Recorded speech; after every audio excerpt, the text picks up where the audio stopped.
pinupuri ka namin, pinasasalamat. Because ikaw ang Diyos na buhay. Ikaw ang Diyos na kumikilos sa puso. Ikaw ang Diyos na buhay na siyang tumutulong sa amin at ramdam na ramdam ka namin. So, pupurihin ka namin sa ulo sa Diyos. Hallelujah.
ating isipan sa Panginoon at tayo mananalangin. Amen. Hallelujah. Thank you, Lord Jesus. Maraming salamat po, Panginoon Diyos. Lord, Heavenly Father, nais na po namin kayong pasalamatan sa araw na ito. Lord, kung hindi man namin nagawa na isipin ka sa buong linggo na daan, Panginoon. Hayaan mo, Lord, na ituwid mo ang aming mga isipan. Upang sa ganun, Lord, yung darating na week na to ay mapupuno kami ng presensya mo. At lagi ka namin iisipin, Panginoon. Dahil sinabi mo, Lord, nasa amin ng mga ligtas, there's now no more condemnation for those that walk in the Spirit, but not for those that walk in the flesh. And Lord, we want to walk in the Spirit, Lord. Nais namin na gabayan mo kami palagi ng banal mong Espiritu Santo na mangungusap sa amin ng mga bagay na ikalulugod mo. At ganap namin makikilala ang iyong anak na si Jesus. Because you have given us the Holy Spirit that we may know Jesus more and more. And that we may bring glory to your name, Lord. Upang mag-glorify ka sa buhay namin. And we thank you, Lord, even though busy ang daan, even though matraffic masyado, Lord, nevertheless, we're still here. We're standing before you. And Lord, this time, we just want to dedicate this time, Lord, to feel your presence, Lord. Because it's all about you, Jesus. It's all about you, Jesus. My Lord, I just want you, Jesus. I just want you.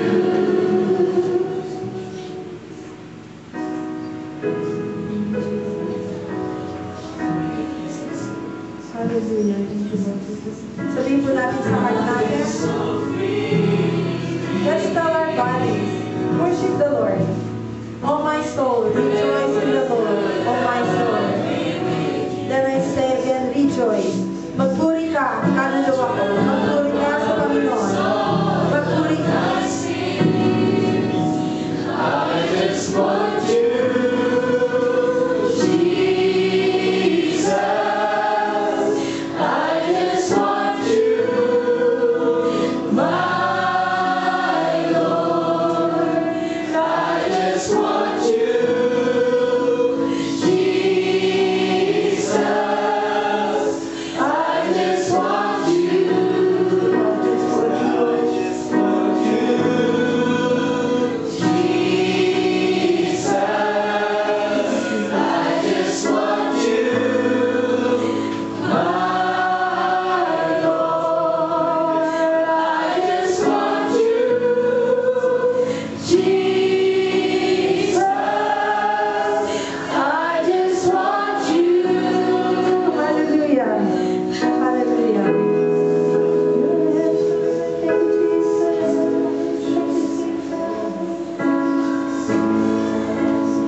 Let there be a rhema, Lord.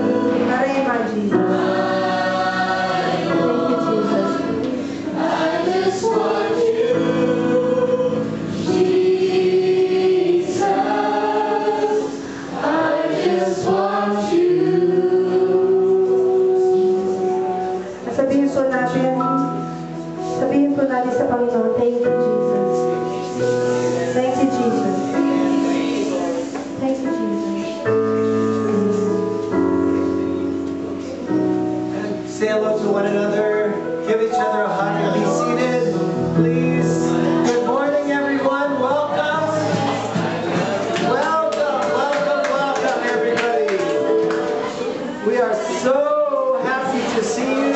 So glad you're here in the presence of the Lord. That's what the first day of the week is all about. Right? To keep holy. To keep holy the first day of the week. To set it aside for the Lord. And then, it's like the first fruits, right? Let's say first fruits. First fruits. First fruits of the week. That's what Sunday is all about. It's the first fruits of your week. Ito na po ang Sunday ay ang unang bunga ng ating linggo. So what do? So dapat natin gawin. We dedicate it to the Lord. Iaalay natin ito sa Panginoon. We say, this day is holy. Sasabihin natin, ang araw na to ay banal. On this day, I won't honor all the things I have to do. Sa araw na to, hindi ko unahin yung mga dapat kong gawin. I will honor the Ang Lord. unahin ko at pahalagahan ko ay ang Diyos. And this is the secret. At ito po ang sikreto. Because it's the first fruits. Dahil ito ang unang bunga, Okay, everyone, I need you to hear this. Because it's the first fruits, dahil ito ang unang bunga, and you have honored the Lord, at pinahalagan niyo ang Panginoon, you can trust the Lord that the entire rest of your week will be blessed. mapagkakatiwalaan niyo ang Panginoon na ang buong linggo niyo ay pagpapalain. Do you see the principle? Nakita niyo po yung prinsipyo? If we honor the Lord with the first fruits of our week, Kung pahalagahan natin ang Panginoon ng unang bunga ng ating linggo, He then can send blessings for our life, Monday, Tuesday, Wednesday, Thursday, Friday, Saturday. makakapagpadala siya sa atin ng pagpapala sa Lunes, Martes, Miyerkules, Huwebes, Biyernes, Sabado. The Bible says to bring the first fruits Ang to sabi the po ng Lord. Biblia ay dalhin natin ang una nating bunga sa Panginoon. And if you do that, At kung gagawin natin yon, come on, be happy, everyone. maging sa iyo tayo. Don't be sad. This is good news. Pag natamalong ko, that good news yan. You're always asking the Lord for provision, right? Di ba? Di ba lagi tayo humihiling ng provision? Well, we're talking about how you can be blessed. So, pinag-uusapan natin kung paano kayo mabibless. So the first fruits, if we give it, So, unang bunga, pag binigyan natin sa Panginoon, the Bible says, ang sabi ng Biblia, what does the Bible say? ang sabi ng Biblia.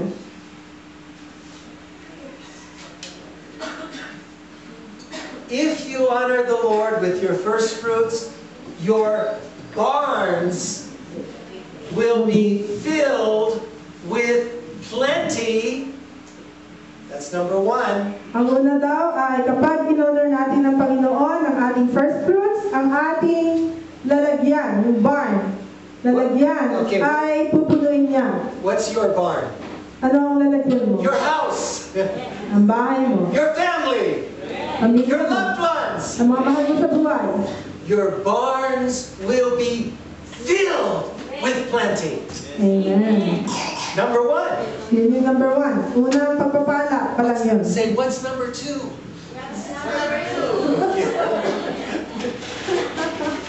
It says then, because they always used to have grapes and vineyards in the Bible days, Sa panahon kasi ng Bible ay laging mayroong vineyard at saka ubas. they had At ubasan. these big constructions called wine vats. Merong tinatawag na inilalagyan na wine vats. And the vats were very big At yung mga vats na yun ay malalaki. because people were supposed to go in. They put all the grapes in the So wine vat. lalagay yung mga ubas sa wine vat And then it was the girls actually. at yung mga kababaihan They go into the wine ay vat papasok sa loob, with no shoes on, walang tsinelas, and they tread out the grapes. at tinatapakan yung mga grapes.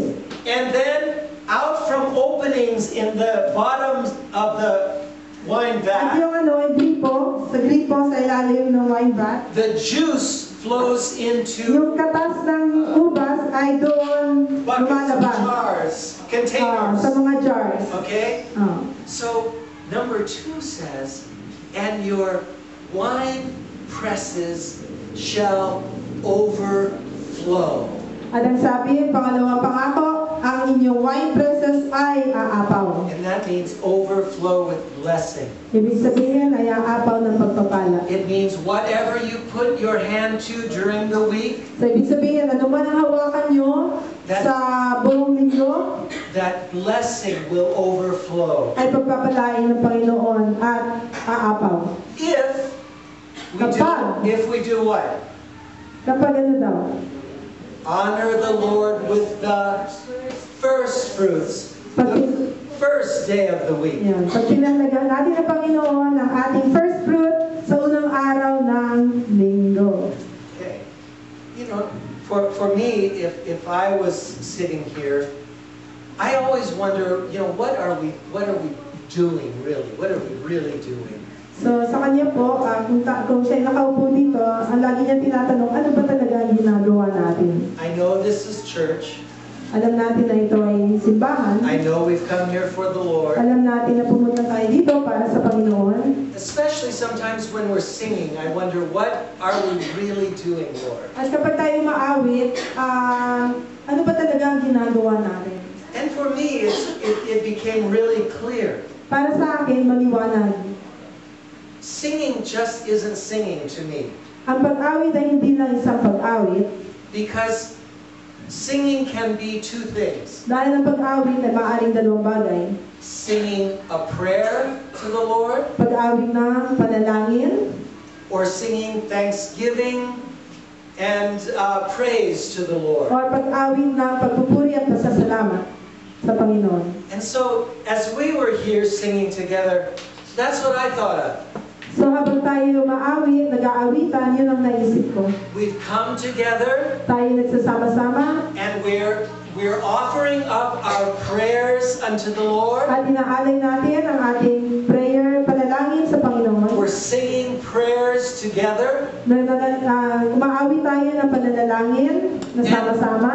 and we have also come into the house of the Lord to give thanks. At tayo pumarito din upang magpasalamat. So that's what we should be thinking in our hearts and in our minds when we are singing and praying and worshiping. So that's what we should be thinking. So dapat yung iniisip natin sa ating mga isipan kapag tayo maawit, That we're praying together. na tayo nananalangin sama-sama. So the question, next time we sing, So ang tanong ay, sa susunod tayo umawit, try to think, we're not just singing to the Lord, that's nice, isipin natin na hindi lang tayo umaawit sa Panginoon, but we're singing our prayers to the Lord. kundi umaawit tayo ng ating panalangin, But we can't stop there. at hindi tayo pwedeng huminto doon. We also need to come into His house with thanksgiving. Kailangan din nating pumasok sa kanyang tahanan na may And pasasalamat. the Bible says, enter into His courts with praise. At ang sabi sa Biblia, pasukin natin ang kanyang court So na mayroong pagpupuri. we've got to think, what are we really doing this? So isipin natin, ginagawa ba talaga natin ito? So what happens for me is I need to think back over the past week. So nangyayari sa akin, para sa akin, kailangan ko isipin yung mga ginawa ko na nakaraang linggo. What can I give thanks to the Lord for? Ano ang maaari kong pasalamatan na nangyari sa nakaraang linggo nito? See, I don't want us, or you don't want, to be singing nice songs. Ayaw natin na aawit lang dahil maganda yung awitin. I don't want to just be singing. Ayaw natin na umawit lang dahil gusto natin umawit. We're here together for a purpose. Narito tayo dahil meron tayong layunin. And so we pray together. One way is by singing. So nananalangin tayo na sama-sama sa pamamagitan ng pag-awit. And we have come today to the Lord. At tayo pumunta dito ngayong araw na to para sa Panginoon. Not for anybody Hindi else. para sa isa't isa. And we have come, number 2, to give what? At number Give 2, thanks. Ayan. So, sama-sama tayo para magbigay ng pasasalamat. So stop for just a moment and think about what you want to, if you haven't already, what you want to or need to give thanks to the Lord for. So, isipin natin kung anong nais natin pasalamatan sa Panginoon. So let's just stop for just a moment. So, isipin natin. We don't want to be Kung ano yung mga dapat natin pasalamatan. mindless and we just come and we sing and it's beautiful and it's emotional, but we really want to do what the Lord says. Give thanks. Thank you. Thank you for your mercy. Thank you. Thank Him for all the times He protected you and you didn't even know it. So, pasalamatan natin ng Diyos sa lahat ng oras na pinuprotektahan niya tayo na hindi natin alam. Thank Him for what you do have, Pasalamatan natin siya sa kung anong meron tayo. not what you don't have. Hindi kung anong wala tayo. Thank you, Lord, that your unseen hand has Pasalamatan natin ang Panginoon sa kanyang kamay na hindi natin nakikita. been working in my life, Na in my kumikita sa family. buhay natin, sa ating pamilya. We thank you, Lord. Thank you. We come today to give you thanks. So naririto kami, Panginoon, upang ikay pasalamatan. In Jesus' name. Sa pangalan niya. Remember, Jesus healed a lot of people, right? So kung naalala natin, pinagaling ni Jesus ang maraming tao. But who did Jesus especially bless? Pero sino ang pinless niya na special? The one who came back to Him and gave Him thanks. Ay yung pinagaling niya na bumalik sa kanya upang magpasalamat. So do we come back on Sunday So bumabalik ba tayo pag linggo with the purpose na may layunin to give Him na siya'y thanks? pasalamatan? Sometimes we can see what He's done in our life, Pag minsan nakikita natin ang ginagawa niya sa ating buhay, and sometimes we don't even know how He's cared for us and loved us and prepared things for in the future for us. at pag minsan hindi tayo aware, hindi natin alam yung mga ginagawa niya para sa atin upang ihanda ang ating kinabukasan. But see, we want to be Christians with purpose. Nais nating maging Kristiyano na may layunin. Not just doing things because that's what people do in church. Hindi lang gumagawa dahil yun ang ina-expect natin ginagawa ng church. In fact, that brings me to my next point. We are on a search for what is really church. So tayo ay naghahanap kung ano talaga ang church. We, as a body of people So together, tayo bilang katawan ni Kristo, sama-sama. we determined starting last week that So simula ng isang linggo, we are going to be serious students. dinidetermine natin na magiging seryoso tayong mag-aaral. We're going to try to remember to bring our notebooks and our pens. Alalahanin natin na magdala ng notebook at saka ng mga ballpen. No longer are we just going to come anymore without anything and just kind of feel good and then go and forget everything that we heard. So hindi tayo pupunta dito na para lang sumara pang pakiramdam, tapos umuwi, tapos nakalimutan na lahat. Why is that so important? Bakit ba mahalaga? What did Jesus say just before He Ano man sabi ni Jesus bago siya umakyat sa langit? go therefore and make disciples Humayo kayo at of all nations? What does the word disciple mean? Remember? ano ibig sabihin ng disciple? The word disciple means, the first meaning is a learner, Ang unang ibig sabihin ay mag-aaral, a student. isang estudyante. But the Greek word is even stronger than that. Pero sa wikang Griego, mas mahigit pa, mas mabigat pa ang kahulugan. It says that disciples should really be like like scholars. So, ang disipulo ay dapat maging isang tulad ng skola. Students who are serious. Estudyante na seryoso. And they want to master their subject. At nais nilang masterin ang kanilang pinag-aaralan. Who is our subject? Sino ba ang pinag-aaralan natin? Jesus. Si Jesus. Jesus. That's the feeling that we as a body want to grow together, all of us. So yun ang pakiramdam na tayo bilang katawan ni Kristo, nais nating yun ang ating maramdaman. So last year, we re-examined our roots from the Bible.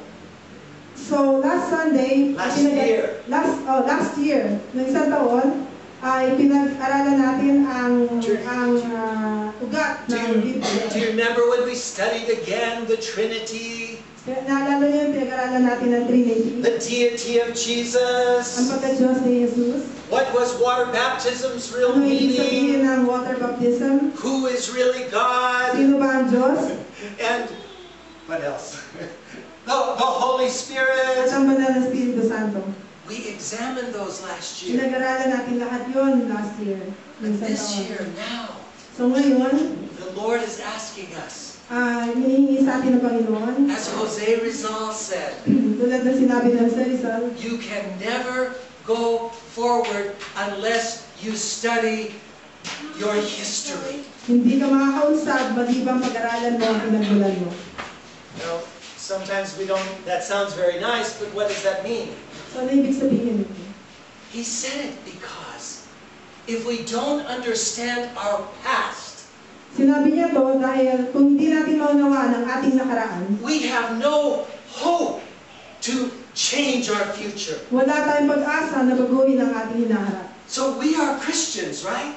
Tayo mga Kristiyano, di ba? So we want to go back in time and examine now the roots of the early church and the early Christians. So nais natin na bumalik sa nakaraan upang pag-aralan ang roots We have ng determined pagiging Kristiyano natin. that what we have had is fine. It's very nice. Ang naranasan na natin ay maganda, But we have determined that we have got to have more. pero napagdesisyonan natin na kailangan natin ng meron pa, masigit pa. If Jesus promised this, why isn't it happening in our lives? Kung ito'y pangako ni Jesus, bakit hindi ito nangyayari sa ating buhay? We are hungering and thirsting after the right way to live, the right way to do things. Nauuhaw tayo, nagugutom tayo sa tamang pamumuhay. We have got to have that feeling, Kailangan na maramdaman natin. or else we become like the nice church in the book of Revelation. Kung hindi, magiging katulad tayo ng magandang church sa aklat ng Revelation. The nice church of Laodicea. Yung magandang church ng Laodicea. Very comfortable. Mga komportable sila. We come on Sunday, Dadating na we get a ninyo, good feeling. para magkaroon ng magandang pakiramdam. But then we forget everything after we go home. Tapos kapag nakarating sa bahay, nakalimutan na lahat ng natutunan. The church that was neither cold nor hot. Ang church na yon ay hindi mainit, hindi rin malamig. They were a very nice church. Sila ay magandang church. But we don't want very Pero nice. ayaw natin ng maganda lang. We want to go together on what I call an excellent adventure. Nais natin pumunta sa tinatawag kong excellent adventure. You know, last week we read from the book of Hebrews. And the book of Hebrews told us in chapter 11 about some people who wanted more, right? People who wanted not just to settle for their what they see, but there was Abraham who searched and looked for a city that didn't even exist yet. They were all searchers. There's a list of them there. It says by faith they looked. By faith they searched. By faith they wanted a better place, a better country. And the whole, you know what I found out? The whole theme of the book of Hebrews is the word better. A better covenant. A better priesthood. A better faith. A higher. What is happening now is that God is calling us, come up higher. There's an old hymn of the church that I love so much. Lord, lift me up and let me stand by faith on heaven's tableland, a higher plane than I have found. Lord, plant my feet on higher ground. That's it. Plant our feet on higher ground. So are we ready? Amen. You want to jump in the time machine? Amen. All right, let's go back and find out what was their secret. How did they have that anointing, that dedication, the power of the Holy Spirit where it spread like wildfire? All right, here we go. Fasten your seatbelts. Okay. Those of you that were in the second service, I called that we have 3 services. It's interesting. The first service starts at 7 a.m. And so that is the prayer and intercession service. The second service starts at 8, around 8 o'clock. And that is was an amazing service this morning. In that service, the second service, we started a timeline. So if you've got your paper now, it's okay, guys. If you don't have your paper, guess what? Somebody around you will give you paper, and if you forgot your pen, after they write down something, they will share their pen. So right now, make sure everyone has paper, all right? And you can share pens. You can even move around your chairs if you want to. No problem. But we're going to begin a timeline, and on this side of your paper, I want you to put the cross. Okay, come on. Everybody's got to have some paper. Share your pen. Those in front, check the ones in back of you. Those in back of you, check the ones in front of you. A timeline. Draw the cross. Kind of make it nice. Don't just go like this. Go, make it a nice cross, okay? All right. Underneath the cross, we're going to put Jesus' death and resurrection. You can just put death and R-E-S-S. Resurrection. R-E-S-S for short. Death and rest. That's what happened. Last week, we talked about what happened after that. There was, okay, draw a line now. A line through the middle of the cross, like a straight line. It's a timeline. A timeline. So for 40 days after the resurrection, what happened? Jesus was together for 40 days with the disciples, right? And then he taught them. He stayed with them, remember? For 40 days. So what we're doing is we're getting the mindset of the early church. We're going back to the time of the resurrection. Okay, just feel it. Just feel it. You're back. Jesus just resurrected. Out of the tomb is empty. And now he's starting to meet with the disciples. And how long does he do that? For how many days? 40 days. Right, 40 days. And then at the end of the 40 days, it's called when Jesus goes from the Mount of Olives? The Ascension. Right. But just before the Ascension, what does Jesus say? Come on. The Great Commission. He says, listen, all power in heaven and in earth has been given unto me, and you are mine and I am yours. Go therefore and teach all nations at the end of 40 days. And then he told them, now here's what I want you to do. Go to a certain city and wait there. What city was that? Jerusalem. Jerusalem, right. And in Jerusalem, where were they supposed to wait? In the upper room, exactly. Now, how long did they wait? 10 Say it once more. days. 10 days they waited. And they were in the upper room praying, fasting, waiting on the Lord. So that brought them, at the end of 10 days, to what is it called? The day of Promise. Why does it mean, what does Pentecost mean? 50. So here you go. On your timeline, be sure you've written 40 days here. Be sure you've written 10 days here. Okay, help. Come on, we got it right. 40 days, write it. 10 days, write it. Okay. After the death and resurrection, 40 days. And then write what happened. Jesus, you could say, taught his disciples, taught. In those 40 days, Jesus taught his disciples.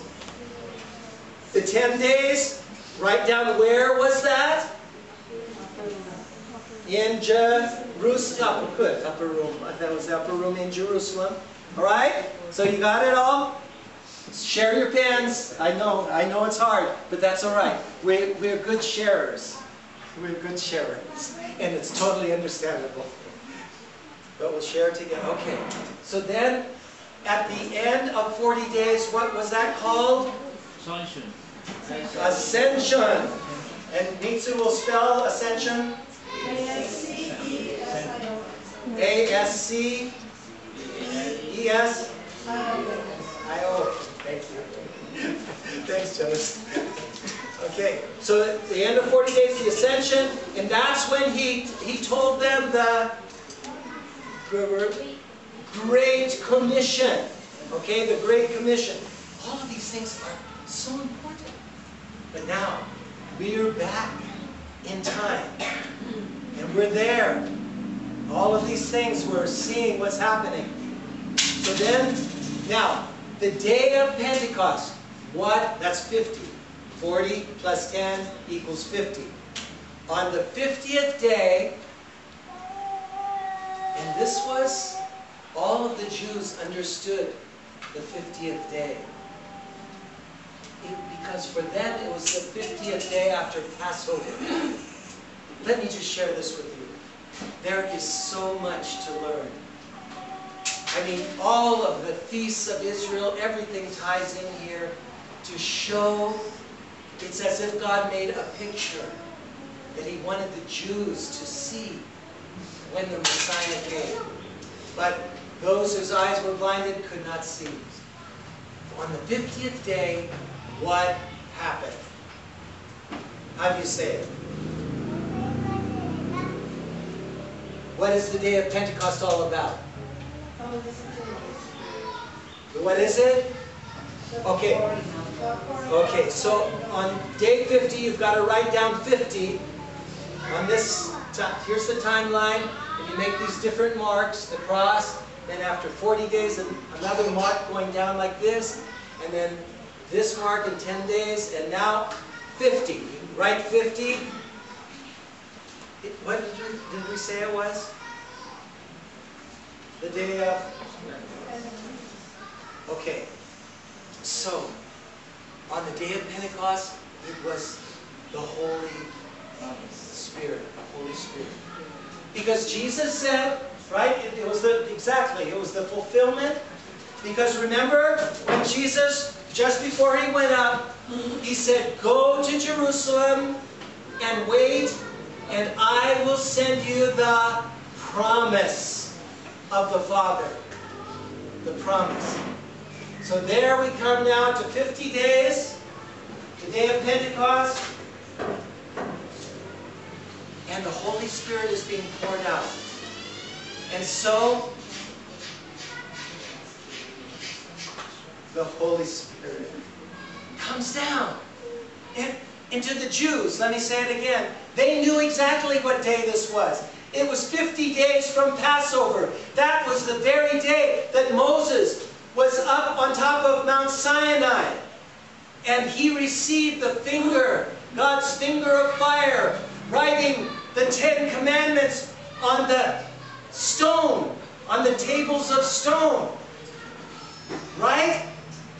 So do you know what happened at Pentecost? The Jews understood this was the time when Moses went up. But now, here, down in the modern times, to them, to their thinking, once again, something miraculous is happening, which God promised down through century after century after century after century. What did God say? There is coming a time when I will no longer write my law up on the tables of stone. There is coming a time when I will write my law up on the fleshly tables of the heart. It's not the tables of stone anymore from Moses up on Mount Sinai 50 days after Passover, after they came out of Egypt and through the Red Sea. No! But it was for the Jews to see this is 50 days after the Passover, when Jesus' death and resurrection. And this is the time when he came again by the finger of fire. God's finger writing upon now the inside work of the Holy Spirit, writing upon the tables of our hearts. Wow! What do you think? It was amazing. Why? It was amazing because Peter, who had just earlier, a month or so ago, he had totally betrayed the worst thing in his life that could ever happen in anybody's life. Totally betrayed. But then, Peter, on the day of Pentecost, what happened? What was the result of this Holy Spirit? Peter himself was changed. Changed. Because Peter stood up and said, right? Men and brethren of Jerusalem, I want you to know that these people who you see here today are not drunk with wine. Seeing that it is just about 9 o'clock in the morning. They're not drunk with wine. This, he said, this which is happening is what was prophesied by the prophet Joel, that in the last days I will come and pour out my Spirit upon your sons and your daughters, and they shall be changed, just like Peter was changed. So we're getting the feeling of what's happening in the early church. Now, let me jump forward, because so many things in the history happened, and I've got so many things I'd love to share with you. But after the cross, and then after the day of Pentecost. Okay, what happens after the day of Pentecost? Let's say it this way. What book of the Bible begins after the day of Pentecost? The book of Acts, right? And that begins to record all of the things that are happening when they supposed to go out to the Gentiles and go out to the far ends of the earth. And that's exactly what they did. And so there were a couple key people that I wanted to share with you there was so many, but early, we want to get to know what happened after Pentecost. We know the book of Acts, but what do writers say? Has any writing survived from that time of what they call, not the apostles, but they call them the apostolic fathers.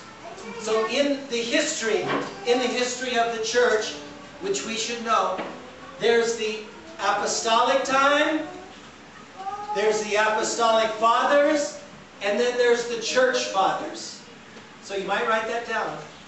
The apostles, the apostolic fathers, and the church fathers. 1, 2, 3. That's how church history goes in the early times. Okay?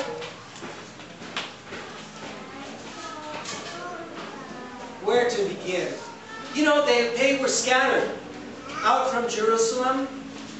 Do you know that, you remember Jerusalem was destroyed in what year? 70 AD. But you know, before that, the disciples fled Jerusalem in the year 66. In the year 66, the Christians, well, in the year 51, it's interesting, the Christians that were already in Rome were expelled from Rome. That's kind of amazing to me. But Christians, in the year 66, Christians flee Jerusalem. Oh, that's interesting. Because it was destroyed, 4 years after that? Jerusalem was destroyed. 4 years after, the Christians fled Jerusalem. Were scattered, let's put it that way. They were scattered from Jerusalem. And when they went out, there were 2 main churches, and this is what I want to share with you. There were 2 main churches, of course, originally Jerusalem. But then when they scattered, 2 main churches sprung up first, and that was in the city of, okay, you're going to do a 1 and a 2. City of Antioch. A-N-T-I-C-O-C-H. Thank you. A-N-T-I-O-C-H. Antioch was a big center for Christianity. And do you know what number 2 was? Rome. By the year 53 AD, Rome had a big, thriving church.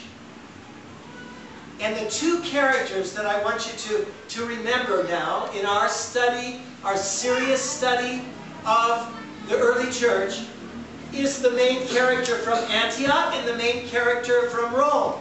In Antioch, the main character, the leader of the church, was Ignatius, or Ignatius. Ignatius. Ignatius of Antioch. That's how he's called at this time. And then the second one, number 2, Clement of Rome. Clement of Rome. So, from Antioch, Ignatius, he was a disciple of the apostle John. You know, John that wrote the book of John and the book of Revelation. So Ignatius was a disciple of the apostle John. Okay? Interesting, right? For number 2, in Rome, Clement was a disciple of Peter. Peter. Right, he was a dedicated disciple of Peter. So this is how, and I'm going to need to stop because it's getting late. But anyway, I have so much more to share with you. I'm so excited about it. And we can do it next time. But get the feeling, okay? Get the feeling that we're back there and we're observing. What is it like? What do they do? What does Ignatius write about when in his writings that survived down through time? What does Clement write about? What is important to them? And we'll be learning this. We'll be studying this to see how it all works together and what the early church looked like and what were their secrets, what was their priorities, so that we, see, so that we too won't just, what's that word? Ramble? No, wander. So we won't just, we wander around, it's nice, we like in the wilderness, the children of Israel, it's nice, it's okay, we have our pillar of fire, you know, we get our bread and everything, but still, it's just wandering. We want more. All right, so we agree together, let's do it, let's become, well, let's try. Lord, in your mercy, help us to become really disciples. Help us to be serious, Jesus. We want you with all of our heart. And so lead us, please, Lord. And Holy Spirit, Father, lead us on this journey that we're taking together, Lord, so that we can discover and that we can, in our own lives, Lord, we can hold, we can embrace all that you have for us. Every promise. Lord, that even greater works that you desire for us to do, they will be done for your glory. This is our prayer together in Jesus' name. Amen. Amen.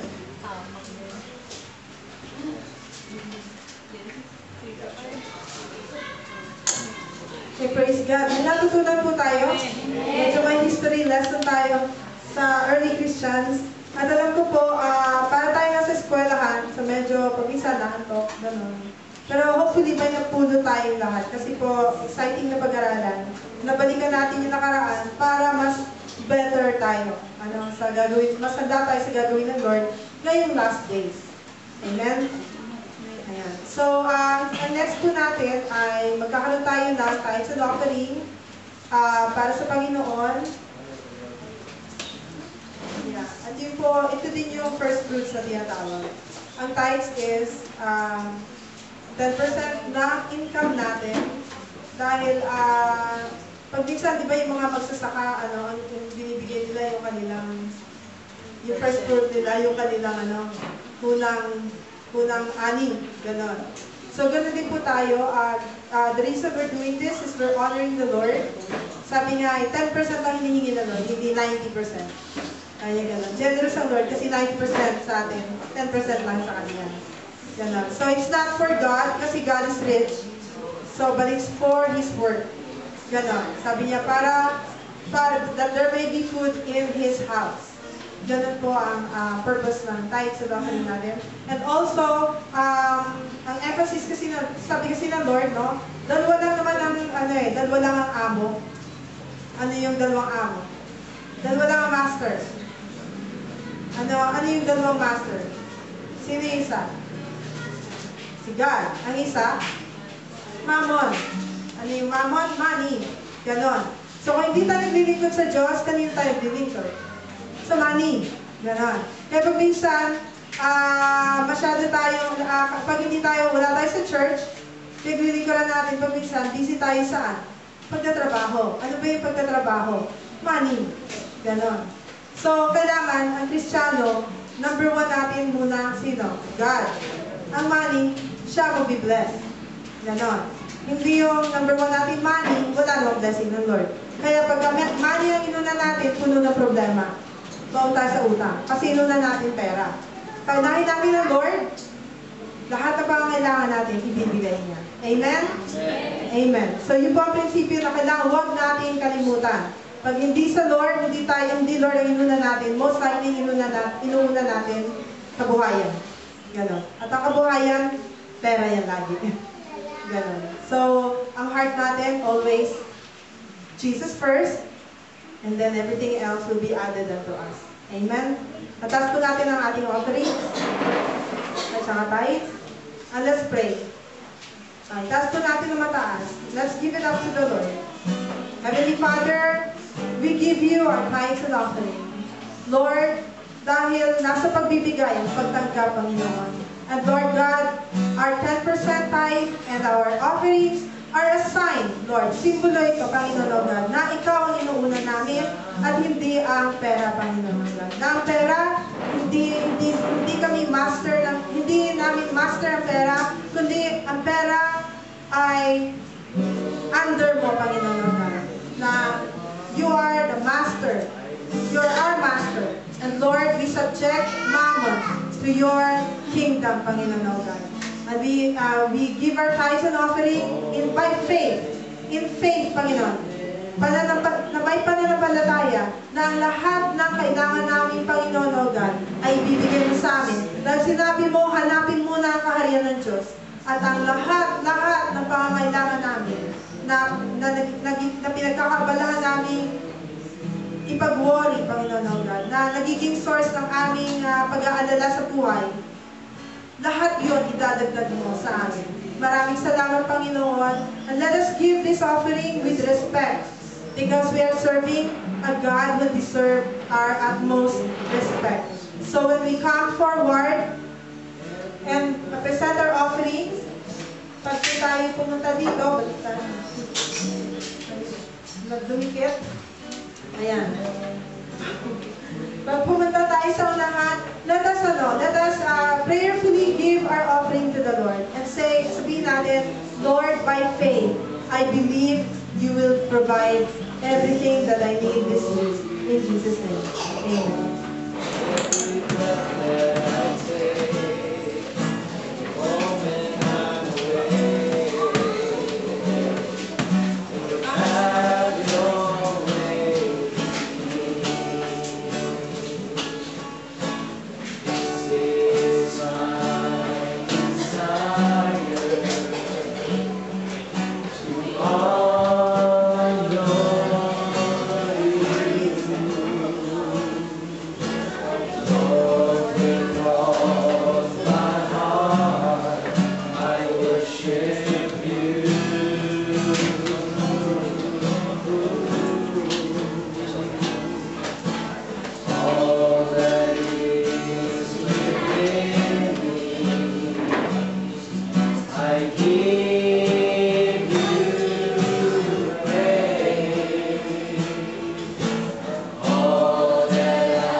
Heavenly Father, Lord, our tithes and offering is to bless you, Lord. We bless you right now. Sabihin natin, we bless you, Lord. We bless you with our tithes and offering. Lord, bless us in eternity. And bless us like you promised, abundantly, overflowing, more than enough. In Jesus' name. Amen. Pwede po meron tayong testimony kay Ate Linda at saka kay Sister Flor. Sila po yung sumama sa Bicol. Ayan po. Pero talas, ikantahan na nila tayo kung ano po nangyari sa Bicol. Sige na.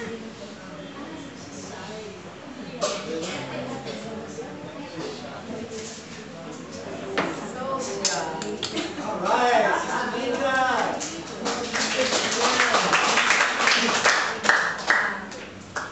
What a great opportunity for me to be be a part of FMI Tagaytay to Bicol.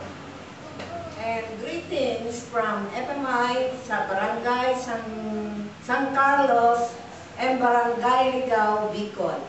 Greetings also on behalf of from Pastor Joy and Rosel. It's really a big opportunity for me to be a part of the mission team there. And the first day we arrived, I think it is a family fun day. No. A day before a family fun day.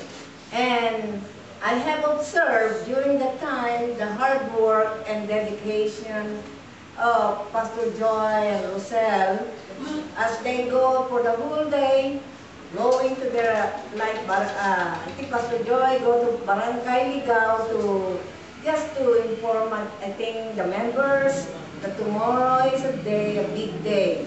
And then Pastor Rosel going around also to confirm really who are going to the family fun day. And of course, a part of going there also is to everybody must bring, who will bring foods. So that's why it's a family fun day. So in the family fun day, there are more than, I think it's less than 200 people. We went to Amater, Bicol, and with lots of food. There are 3 jeepneys, and we rode in a truck. I think the truck is, because I counted on the back, I think we are more than 55. I don't know how many are in the front. So it's the first time, and we are in the royal seat like that in the middle of the truck, and the others are on the, like Mercy and Elmo's doing, standing there with a rope there. And then I said, I will do that because I will fall down and maybe I will fall down. So it's a big experience to be a part of them. And then when we were in Amater, when all the congregation are gathered, and all the people are gathered from two different churches, I think they are having their morning service today at Ligao.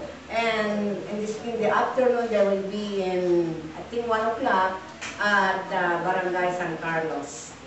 So, during the time of, when we were in the family fun day, when everybody's gathered, when all the foods are gathered, there are really lots of foods. I think they eat twice. Those after swimming, they eat again, but I never eat again. So, and then, I think there are six big rice.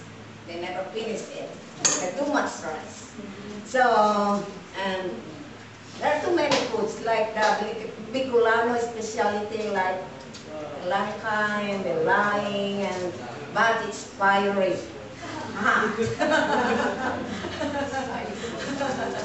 Okay, but during the time before they proceed to really fun day, Pastor Joy, when all the parents and children are gathered, he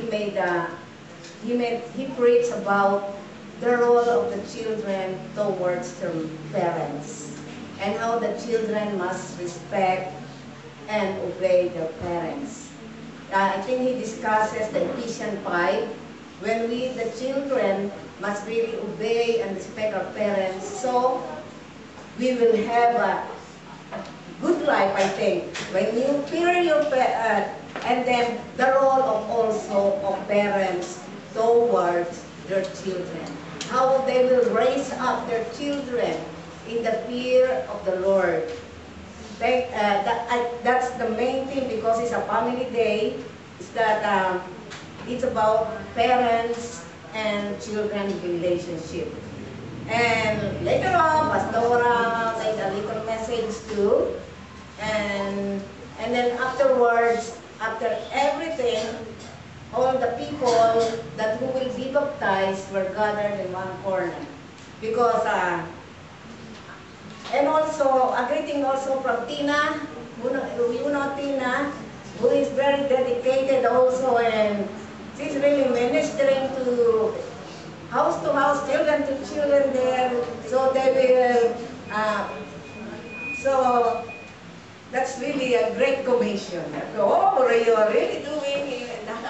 I think with Nali, together of them go house to house. So the children will come the next day. Okay. At the family day, there is a baptism, a water baptism. And then afterwards, all the one who wants to swim, swim. I think up to 2 o'clock we were gathered there, and then we go back home again at Barangay San Carlos. So, and the next day there is what we call the FMIB called San Carlos is a recipient of the Samaritan Purse.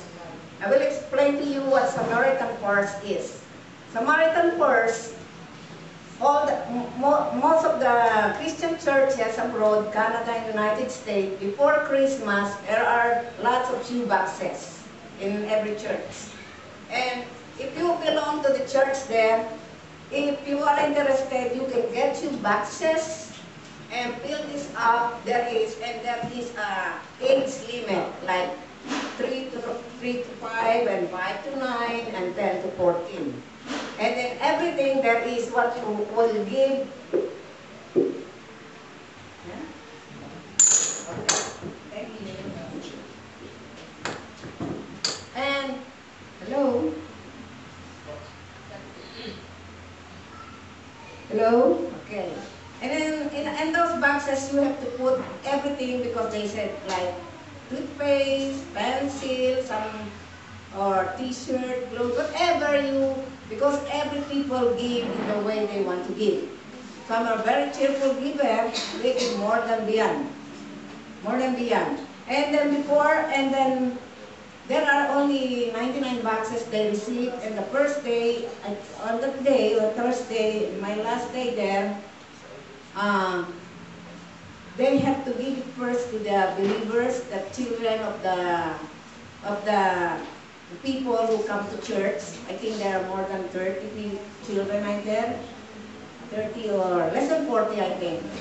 And then before they give the boxes, they have to explain it to the children, because you know every children will expect they will be, how come Nasbil is so and so?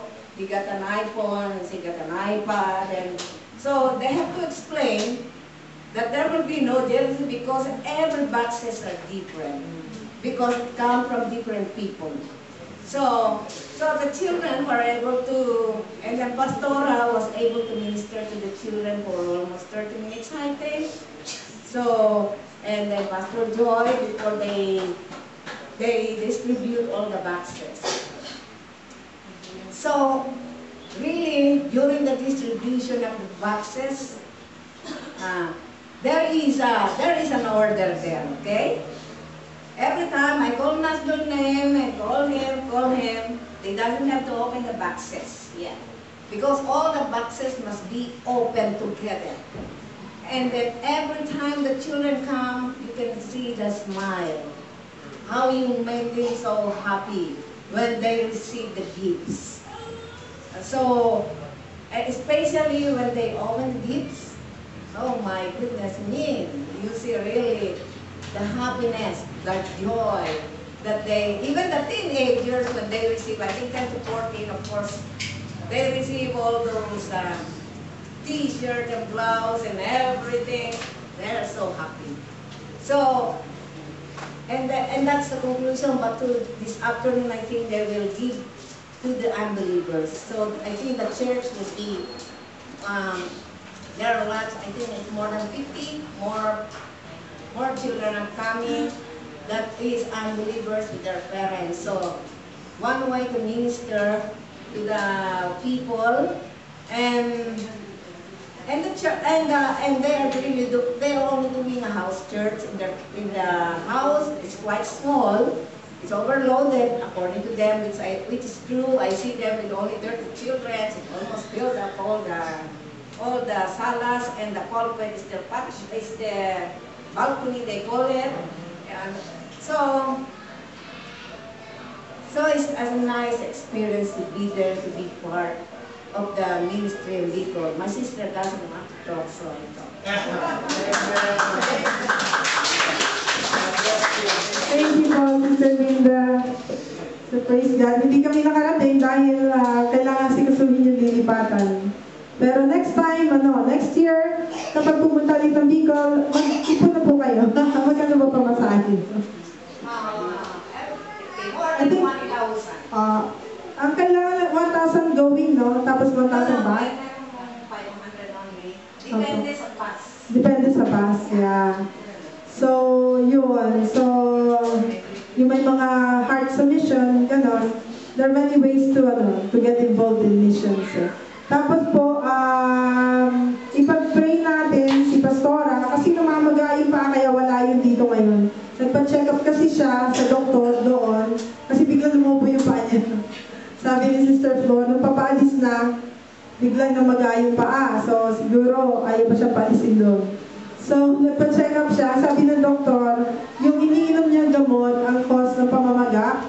So, binigyan siya ng another gamot para lumabas yung pamamanas ng paa. So, kailangan niya mag-rest for 3 days kasi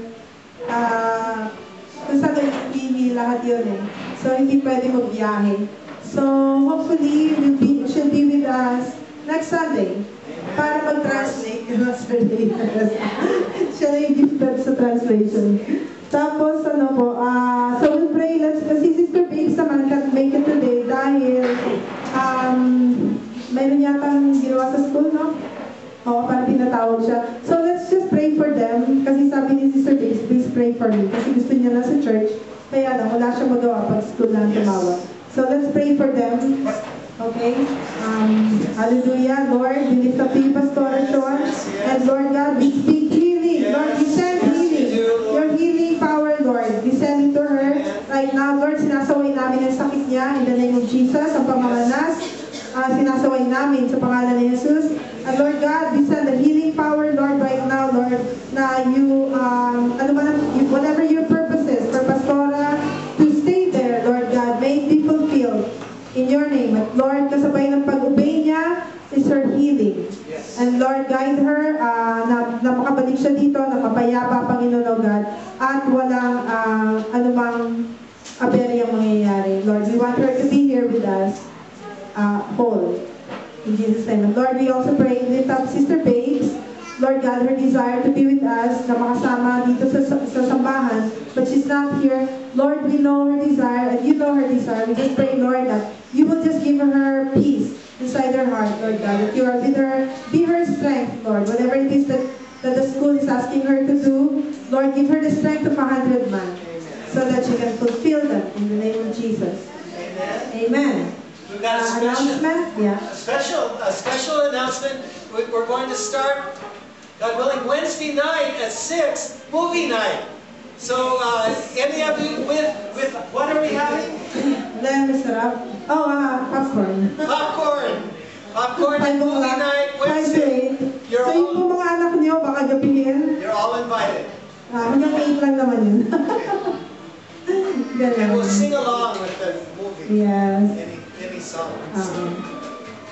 Amen. So, tapos another announcement sa June 12. Isi-celebrate natin ang ating anniversary, 4th year anniversary. Isasabay na natin sa Independence kasi tayo ay kailangan kasi i-celebrate natin yung Independence ay isang linggo lang ang pagitan. So, from now on, laging celebration ng ating anniversary is during Independence Day. Para sa ganon, symbolic, di ba? Yeah, we're free. Update on the construction? Yeah. Wait, not yet. Okay. We have to finish, Kasi po, encourage namin, hindi ko pa napupuntahan yung tropical greens. If possible, ano nga pala sabi rin? Itatry natin na i-boom yung tropical greens at aalamin namin kung package ba yun. Ibig sabihin, kasama na ba swimming? Ngayon po, magkakaroon tayo ng water baptism sa mga hindi pa water baptized. By next week, next Sunday morning, everyone needs to tell us. Okay, by next Sunday morning, kailangan pong Tell us that they want to be water baptized. Ayun pala. Yung tungkol sa water baptism, kailangan kontakin nyo kami, sabihin nyo sa amin na if you're interested, para mayroon po tayong baptism lesson. Ganon. Meron po kasi lesson yun. So by next Sunday, yung mga gusto magpa-water baptize, let us know. I-text nyo kami, gusto ko magpa-water baptize. So we can schedule a class, a water baptism class next Sunday. Ano po? Ganon. Para sabay-sabay na. And special youth service fellowship this afternoon. Very special. Okay. And then, di pa tapos eh. Di pa tapos eh. I-encourage po namin kayo na na gawin natin kasi Independence Day, kultura natin. Siyempre, no? Let's promote our culture. Na it can be, our culture is created by the Lord. Kasi it's our identity bilang Filipinos. But also, let us bring honor to the Lord by using our culture. Ganon. So yung mga adults, kung meron kayong pwedeng ipalabas, ganon, choir, tsaka cultural dance, cool po tayo doon. Cool. Ang mga young people ay may piniprepare sila. We'll have fun. And as much as possible, kung pwedeng, let's wear something comfortable na nagre-represent sa ating, para may picture taking naman, syempre. Pero sa loob, pwede nyo lagyan ng swimsuit. Para gusto naman. Sorry, ganun. So, next po ay, what was the other one? The other?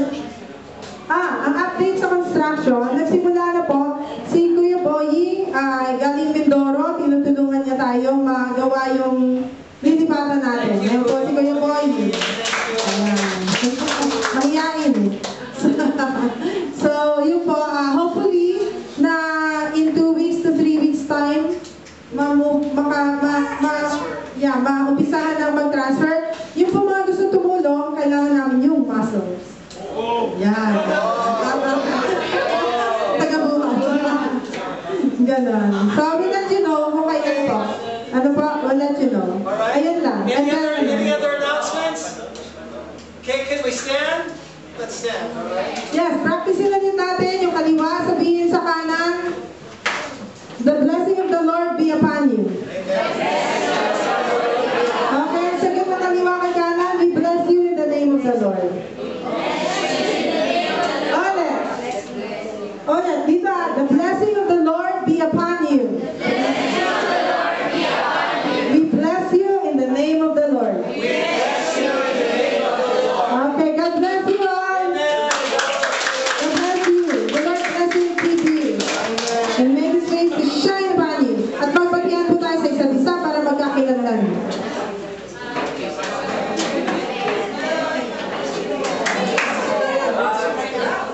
Youth, mamaya gagawin natin ang service natin sa Persia.